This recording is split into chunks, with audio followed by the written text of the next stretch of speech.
আসসালামু আলাইকুম। বন্ধুরা দেখেন, কালকে কানিসটা করছিলাম, আজকে দেখেন এই ডিজাইনগুলি করব। যেহেতু আর মিস্ত্রি নাই, একা একা, তাই ভাবছিলাম দুইটা চালের ডিজাইন করব। এই দেখেন, এটা আছে আপনার এই 2 ইঞ্চি বা 2.5 ইঞ্চি, ঠিক আছে। তারপরে দেখেন মোটামুটি ঠিক আছে এটা। দেন এই সামনেরটা আছে আপনার মনে হয় কত হবে আপনারাই বলেন। আমার কাছে লাগে যে 5 ইঞ্চি হবে। 5 আর 2 এটা কিভাবে মিলাবো আমার মানে মাথায় খেলতেছে না। আর এরপরে যদি কাম কম হয়, কন্ট্রাক্টর তো বলবে যে এত কম কাম হয়েছে কেন, কিন্তু এটা তো আর বুঝবে না যে কামের যে বেশ কম।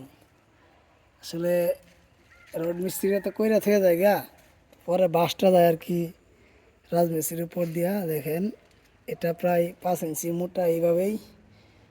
তাইলে আপনার প্লাস্টার করলে কয় ইঞ্চি হবে আপনারা বলেন তো। ওইটা আছে 2 ইঞ্চি, এটা আছে 5 ইঞ্চি, মানে কিভাবে কি করব মাথায় খেলতেছে না। দেখেন কালকে কানিসটা করছিলাম, কানিসটা মোটামুটি ঠিক ছিল। তাই কানিসটা খুব সহজেই করে ফেলছি, দুইটা মিস্ত্রি একেবারে ওয়াল এবং তলা সহ করে ফেলছি। কিন্তু এটা যে কী করবো মাথায় খেলতেছে না। এখন ছাটাইতে পারবো নাকি এটাও সম্ভব না। এখন আর কি করা, হয়তো এটার মিলেই ওইটাও করতে হবে, ভালো বেশি ভাঙ্গা, কিছু করার নাই। ধন্যবাদ সবাইকে।